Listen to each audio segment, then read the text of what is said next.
So, you're telling me there's a chance?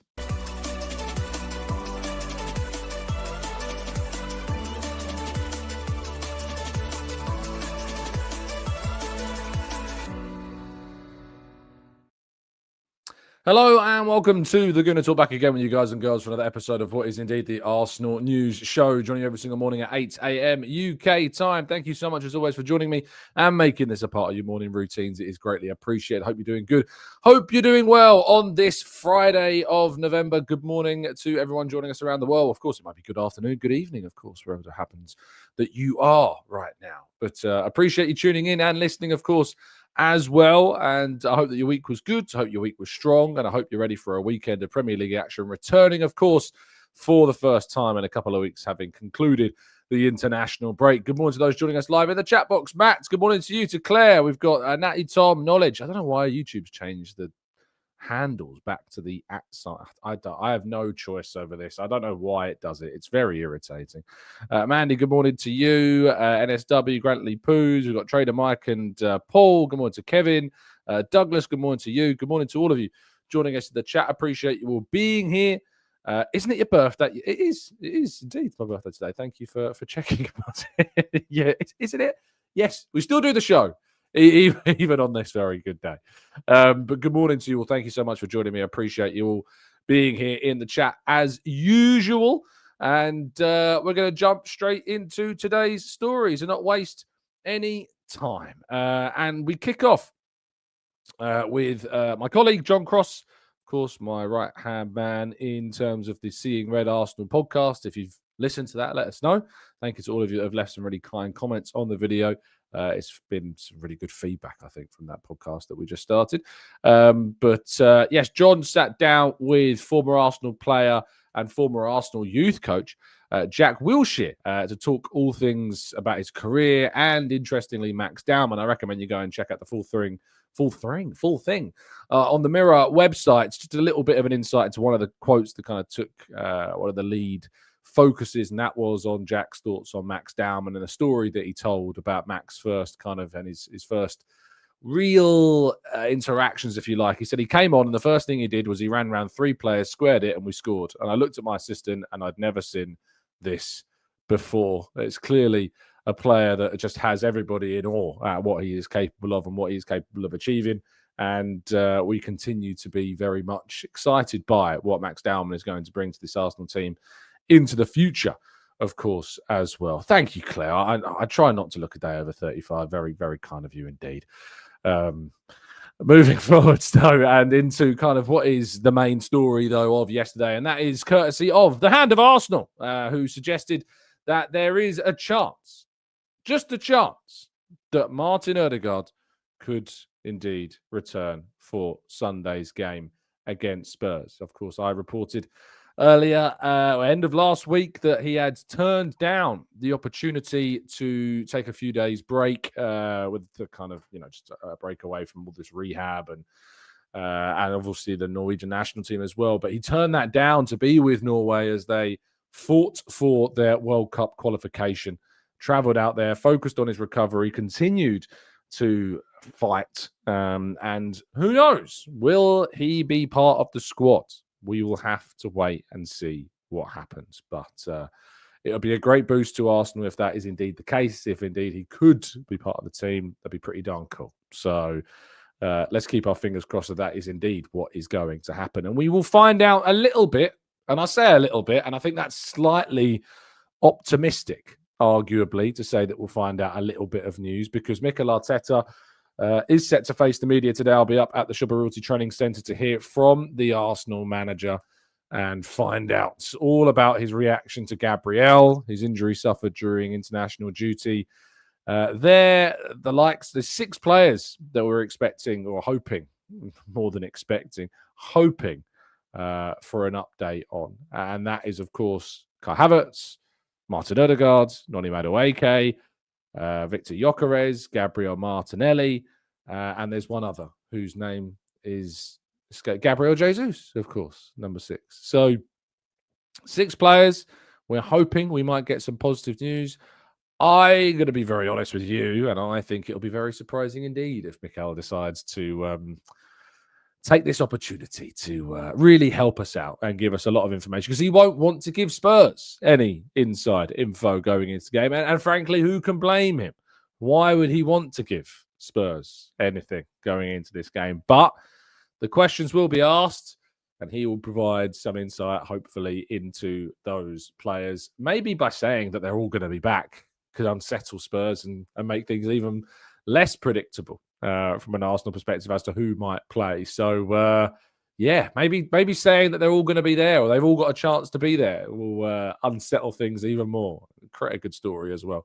Not that I'm biased in any way, I want that, but it'll be intriguing to see what he says. I've got a couple of thoughts in my mind about what themes I think are going to dominate. I think Gabriel is going to be a big part of this press conference, despite the fact he's not going to be a big part of the derby. So that's, I think, a focus, of course, as the returning players, the North London derby itself. And it's going to be intriguing. I spoke to one of Arsenal's invincibles yesterday, who has a rather big history with the North London derby, and whose conversation will be out, I think, on Sunday. That will drop. So make sure you keep your eyes peeled for that as well. But it is a weekend. I frankly can't stand this competition. Not competition, but just this game. I can't stand the derby. It is so frustratingly antagonizing and nerve-wracking that I end up just hating it. I end up hating this game beyond all else. I shouldn't. I should love this game. And when you win it, the high of all highs is brilliant. But if you don't, I always fear the lower of all lows that can follow it if you don't win it. And I've witnessed many a North London derby in these last 10 years that hasn't gone the way. In the last 5 years, we've actually had a very good record. But it is in those last 10 years where we have struggled. And it wasn't until, of course, Arteta went and took the likes of Granit Xhaka and Aaron Ramsdale to the Tottenham Hotspur Stadium and come away with a victory that we managed to end that kind of awful run that we had away from home. But this being at the Emirates, we've got a very good record here against Spurs, and hopefully that will lean once again in Arsenal's favour. And you need to keep things leaning in your favour when it comes to staying safe on the World Wide Web. And you can do just that by going to nordvpn.com/Gooner and get yourself a significant discount off a 1 or a 2-year deal and 4 months extra thrown in free. As I said, do go check out the website, because there is potentially some extra Black Friday goodies that you might be able to get your hands on in terms of a discount if you haven't already jumped on the NordVPN train. You absolutely should be. And if that train happens to travel into a different geo-digital location, well, you don't need to worry about that, because you'll be able to hop digitally back to your point of origin. Perhaps it is the UK, and you can watch things that you wouldn't typically be able to watch in a different country on your laptop, your mobile, or indeed your tablet as well. So shield yourself and, of course, your friends and family, if they indeed want to hop on the train as well, from snoopers and criminals having a look and maybe even stealing your data. So keep yourself protected. NordVPN.com/Gooner. If you're not happy with the service for whatever reason, there is a 30-day money-back guarantee. Right, let's go to part 2, your questions and more, right after this.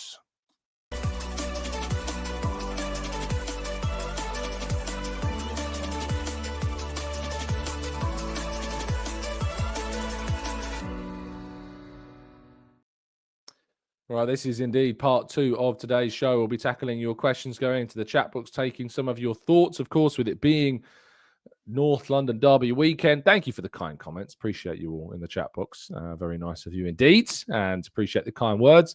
A couple of podcasts to give a shout out to. I was over with Andrew yesterday on the Arscast. If you want to go over there, leave a kind comment. Always appreciated. Either on YouTube, Spotify, or whatever. Always appreciated indeed. And I was also on with Dan Potts, who absolutely does not divide any of your opinions whatsoever. And I'm sure you're on board with everything that Dan says. But I was over there on the 12th Man podcast yesterday with Simon, who is also a brilliant commentator on Arsenal as well. So go and give that a watch. Go give that a re-listen if you haven't done so already either. So if you're not happy just with this insert of a face for radio, there's a couple of more examples where you can go and hear from me as well. So you can get my thoughts on all things Arsenal around kind of Gabriel injuries, the derby, even the Rwanda stuff talked about with Andrew a little bit. So there's plenty to get your teeth sunk into. Gooner Oz says, Tom, what do you think about this anchoring rule? I honestly think naming it a salary cap is a score tactic, so people will think it's the NBA cap. But what do you think? We kind of talked about this the other day, didn't we? I said I can understand both perspectives, to be honest. I can see why clubs would want a salary cap so that, some clubs can't just pay players whatever they want. But equally, to base it on prize money is quite unpredictable. And you could get yourself in some real trouble quite quickly if indeed the cap stands at 5 times the amount that you win in prize money. You could be in some really hot water quite quickly if you have a bad season, have an injury crisis, and the prize money for the following season just is nowhere near as good as what it has been before.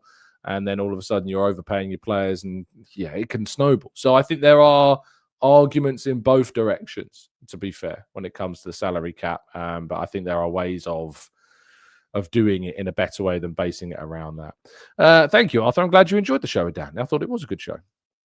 Jano says, Tom, if you were to make a guess, who do you think that we will be in the squad for those players returning from injury? My guess would be Martin Ødegaard. I've got optimism around those. I'm not assured or even informed necessarily on the guarantees there, but they're the two that I look at and go, I could see them maybe fighting their way back into the group, but it's still up in the air. It's still not sure. If Odegaard is fit, would I start him? No, I don't think I'd start him, but I'd certainly have him in the squad and potentially making a return from the bench. That's something that we could potentially see. Nick says, is it not 5 times that of the bottom squad in terms of the salary cap? I thought it was to do with prize money. That's what I read the other day, but I might be wrong, Nick. Feel free to do a quick Google and let me know. Matt says, what happened to the halftime interviews during games? Yeah, they haven't. I mean, I'm not watching on telly like many of you are, so you'll know better than I will about whether or not they've been regular. I know that they weren't meant to be in every single game, but yeah, I don't know is the answer. I know they're not exactly liked or well appreciated by fans, to be fair. So, and the players either. So yeah, I don't know. I don't know what's going on there. Franz says, which player in our squad has never played as a striker for us so far, but you could basically imagine him doing... Oh, it's Calafiori, isn't it? It's definitely Calafiori. I mean, do you remember the goal that he scored against PSV when he kind of played through on the right-hand side, right foot across the keeper, brilliant clinical finish? It's absolutely Calafiori. I really don't think there's too many debates about that question, Tim. I don't think there's any question about that, Fran, at all. Temi, thank you so much for the kind donation. Here's a beer, Tom. I mean, how much do you think a beer costs in London? That's very generous of you, Temi. But I appreciate it all the same, and thank you. Very kind words. Pappy the Chappy says, question, what is your favourite birthday memory and gift so far? How old were you when you received it? Wow, that is... You're trying to pull at the heartstrings now, Pappy. I mean, my missus has given me some very nice presents. We went to San Sebastian last year for my 30th. That was really, really, really nice. I remember when I got my first Arsenal shirt when I was, I think I had to wait until I was like 12 before I got my first Arsenal shirt, maybe 11. I was 11 when I got my first Arsenal shirt. I didn't get it when I was really, really, really young. I think my dad was still keen for that not to be the case. But my granddad got me the 05-06 Arsenal shirt with Thierry Henry on the back, the away shirt, the Galactico shirt from the Bernabeu. I don't know where that shirt has gone though. As I say, that shirt's now 20 years old. So, and I can't think where that shirt has now gone. So, but it's probably that. And it'll be in a box somewhere in the attic somewhere. But yeah, that's probably what it is. 31 says uncreative and handle name. Tough paper round. Yeah, indeed. It's been a long life. 31. Dixon says operation number 3 for me in 3 years. ACL, meniscus, 2 meniscus and hernia. Wow. Please give me some good things to watch over the next 2 weeks. Wow. That is, yeah. Goodness gracious me. That is some bad luck. Well, good karma must be coming your way soon, Dicko. It really must. LeBuck says, good morning, Tom. The Ashes have started and it's so chaotic. What's your top 5 greatest sporting events in the world? Wow. Top 5 greatest sporting world. Champions League final. It's always going to be one I look to, followed quickly by the World Cup final. What else? Sporting outside of football. I mean, obviously, I'm a big F1 watcher. I'm not a big fan of the Monaco Grand Prix because I think the Monaco Grand Prix can be really dull and boring. It's the spectacle of it, but the race isn't great. Spa is brilliant. Monza's great as well. I think Imola, though, is probably still my favourite track for the Italian Grand Prix. So I'll go Imola. The Italian Grand Prix at Imola would be my pick. For number 3, I used to watch the Wimbledon final always, but I don't necessarily watch it as much these days. Not the Masters, but the Ryder Cup. The Ryder Cup for me is something I really do enjoy whenever it comes around. So I'd probably say the Ryder Cup for number 4. Maybe even above the F1, actually. So Champions League, World Cup final, Ryder Cup, maybe then Wimbledon, and then maybe Imola. And the Italian Grand Prix would be what I would choose. But I know a lot of people love the men's 100-meter final at the Olympics as well. That's rightfully up there for people. Martin says, I bought the Invincible shirt at Gatwick and had to wear it during the flight after the stewardess dropped a full glass of orange juice all over me. Oh no. You sure she wasn't a Spurs fan in disguise, Martin? Was that the excuse? Rich says, the next third of that being I was only joking, but thank you, Rich. That's very kind of you. George says Saliba said in an interview that he started as a striker and claimed he was good, so maybe I'd be interested to see what he could do in the position as well. Evan says, happy birthday, Tom. Thank you, mate. Here's to hoping that we can get 3 points on the birthday weekend from the Bruges game for mine as well. What a great kit to get you as a gift. Absolutely. It was brilliant. Irish Golf Time says, Dad bought me my first shirt in 93. Yeah, I wasn't born then, so it would have been impossible. Culture Mark says, Tom, not sure if you've covered this, but what's your thoughts on Wrighty's comments about Jude Bellingham? I thought they were amazing.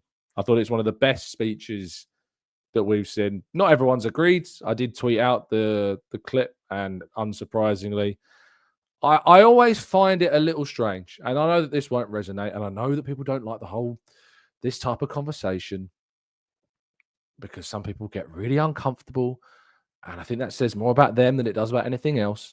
But the reality is, for me, is I find it really strange how passionate some people get in trying to say something hasn't got racial connotations. Do you know what I mean by that? I find it really odd that some people are so passionate to try and disprove that something has a racial undertone to it.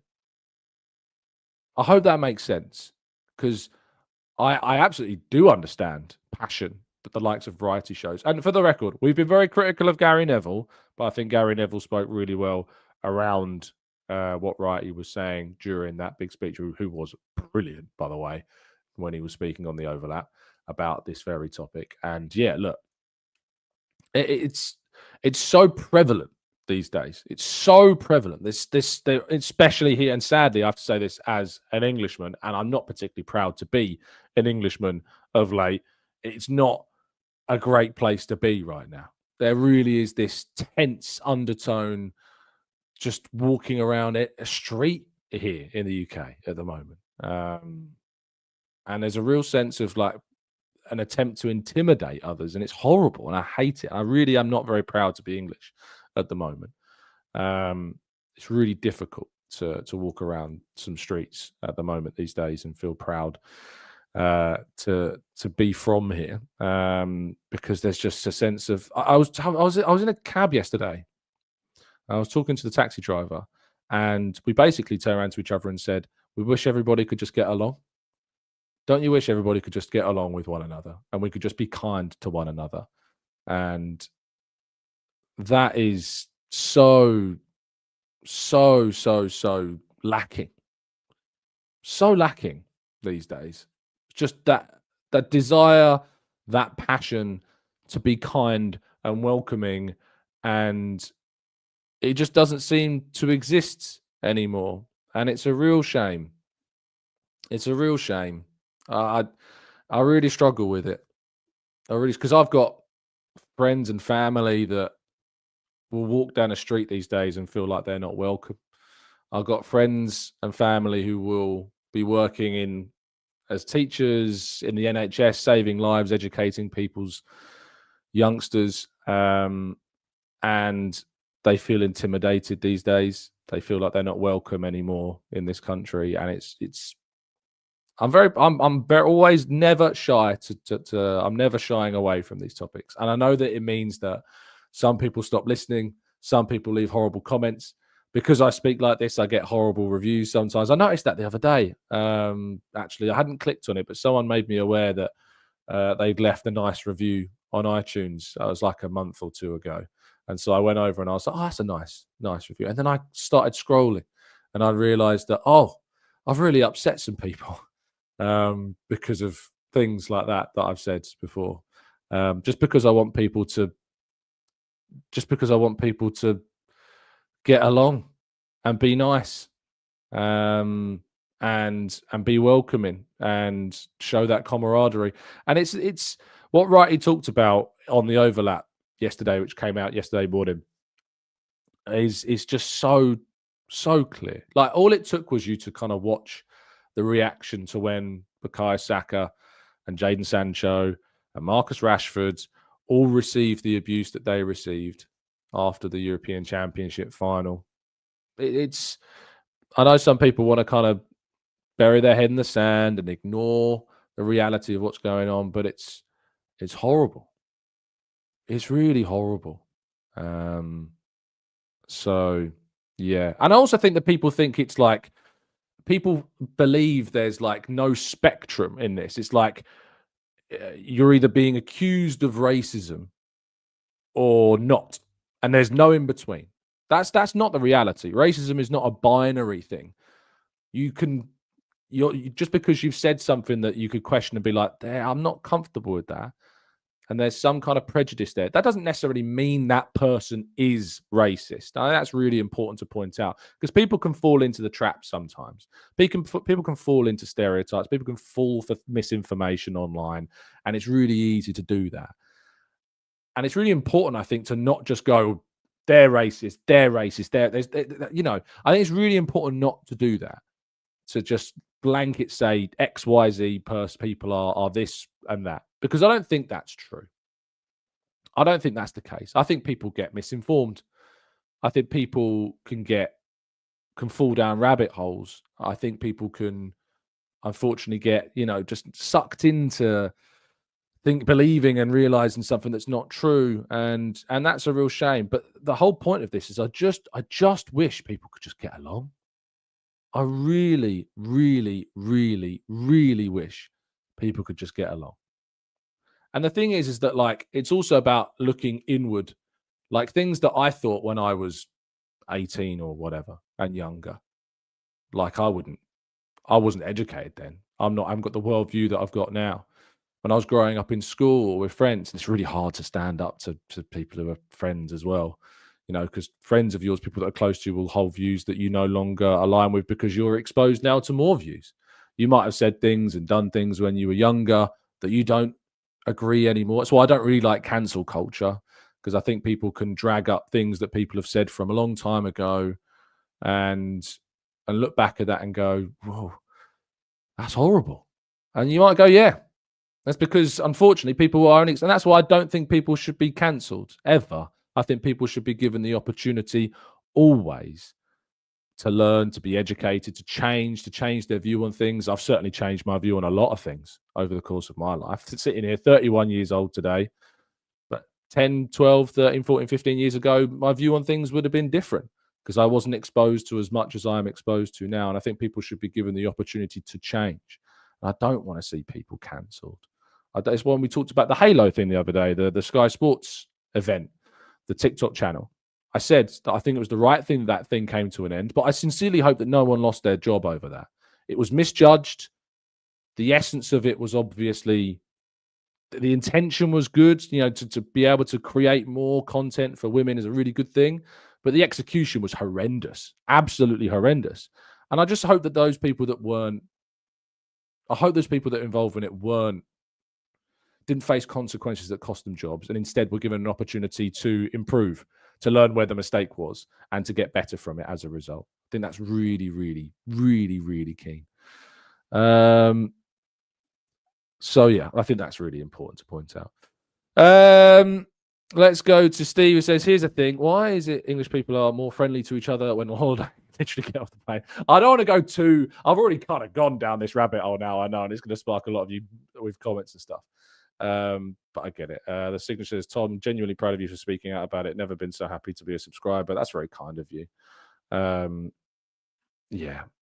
Pat says, writes comments from 2012 that made the news at the time, make his views on the matter slightly contradictory. I mean, I don't know what the quotes are. I'd have to go and look them up personally. I don't know, but we're in 2025 now. And as I just said before, like, that's 13 years ago. Whatever was said 13 years ago to now is a different period of time now. It matters what people say now. It matters what you say after you've had those 13 years of life experience that might change your mindset from then to now. And if people are going to drag up things from the past that like are being said to contradict something they say now, I don't think that necessarily, if they still hold those values, then absolutely you can question them on that. But clearly, if there's a different mindset these days, if there's a change in how you view things, then you should be credited for changing your view. What's the classic line that we always say? You know, if you have a mind, well, what's the point of having a mind if you can't change it? You know, what's the point of having a mind if you can't change it? So why should someone be vilified for a view they may have held previously that they have now? I know people that are friends of mine that have had old tweets dragged up, horrible things said in the past. They know when they said them in the past was the wrong thing to do. And now, of course, looking more presently, they don't think that way. So yeah. I just think that it's mad. Some people want to pin them to the post, even when their views these days are like so questionable. The whole idea of accusing someone over something that was from 20 years ago is ridiculous. 20 years ago, 10 years ago, 5 years ago, 2 years ago. If someone's views changed, good on them. If they're a better person, if they've been shown the light, if they've been shown their misgivings and shown why they shouldn't feel, why it's probably wrong to feel that way, then why should they be vilified for something they said all that time ago? They should be congratulated for being different now, for learning now. And I do agree with this, by the way, from Paul. Most English people are lovely, and those that aren't are a vocal minority. I think, Paul, you're absolutely right. It's just that kind of vocal minority, unfortunately, have kind of made me feel uncomfortable, made friends of mine feel uncomfortable, and it sucks. It really sucks. And yeah, as I said, a really, really good conversation in the cab yesterday, where we just we had a great conversation about just life and the challenges that the person I was talking to has faced and that the family has faced, and we ended the conversation agreeing that and by the way, we were saying things like also that people can be too sensitive about stuff. And that's also important to point out. I think people can be too sensitive about things. Some things are just jokes. I think that's also really important to point out. It's not just like one way of thinking. It's like, I think you need to be on that spectrum. If you're in the center and you can kind of see both sides of the argument, some things are just jokes. And people get far too sensitive about things that are just jokes as well. But some things are serious. Some things people do say, and they do say and they mean it to be horrible, or they mean it, or they do things to intimidate. And like if we just bring it back to football as well, just because I think people want to change. And probably some of you are switched off by now, and I wouldn't blame you for doing so. If this isn't your bag and you've switched off, well, you won't hear me because you've switched off. But I don't blame you, and that's fair enough. And you know, we don't go into these things often enough that it becomes a distraction. But I would say that, you know, it's that spectrum, isn't it? And it's just that reality of just wanting to be welcoming, just kind as you can to one another. And that's really, really important. And I'm not, if this isn't your bag either and you don't like me for saying what I've said, then that's fine. Then maybe this isn't your bag. But just again, you don't need to say anything horrible. You don't need to come for me personally. I've not come for you personally. You know, you can just go down a different pathway that takes you away from here, and that's absolutely fine. You know, we don't have to agree, but you don't necessarily have to lament me and call me horrible things, because I'm not going to call you nasty things. I'm probably just going to ask you a few questions as to why you feel that way, and in the end, we're probably going to go agree to disagree. So, you know, that's really important to do as well. A couple of super chats that I need to address before I wrap things up. Patrick says, now it should be enough for a beer. I really shouldn't have said that. already diminished Temmie's super chat. I'm really appreciative, Temmie and Rich. I really appreciate the kind words. Thank you so much. Paul says, just taking a moment from a not so busy day at work to wish you a happy birthday. Buy yourself a pancake or a waffle or half a pint. Thank you, mate. Brad, thank you so much for your kind words as well. Happy birthday. Tom, get a pie with the beer as well. And Matt says, happy birthday, Tom. Hope it's a good one. The plants are doing well. Well said, by the way. Wish more people could just be kind. And that's where this boils down to, doesn't it? Even if you don't agree with anything I've said in today's show, yeah, and you're entitled to not, just be kind. Just be kind. And Brian says, don't agree with you, but doesn't mean I will stop watching you. And that's fair. And I hope, Brian, that we can sit down and share a pint one day and have a conversation about why we think differently. And I'll be open to that. That's the thing. It's not, I don't want to shut out people that don't align with my views on whatever. That's not what it's about. You know, that's not what this whole thing is meant to be. You know, you don't shut people out because they have a different view to you. I've got friends of mine that I don't agree with their worldview on things. Do I stop being mates with them? No. Do I challenge them at times? Yeah. But do I stop being mates with them? No. You know, do I stop being mates with somebody because they hold different views to me? No, ever. It's just not the way it goes. The only reason anyone gets blocked in here is if they're horrible or trolling. That's the only two ways you can get blocked in here is if you're coming across horrible, antagonistic, whatever, or if you're looking like you're trying to troll, then that's when I'm going to shut myself out to you. But if you just disagree with me, that's absolutely fine. No problem at all. And, you know, my DMs are always open. My messaging system's always open. You can email me. You can ask me a question. Always open to having a chat. So never feel like I'm going to shut you out because you have a different view to me. But if you are horrible, then I will. But, you know, just, yeah, always open to a conversation. So thank you for those of you that are listening. Have one of those choco cakes. Chocolate cakes, Amberley. They're the ones.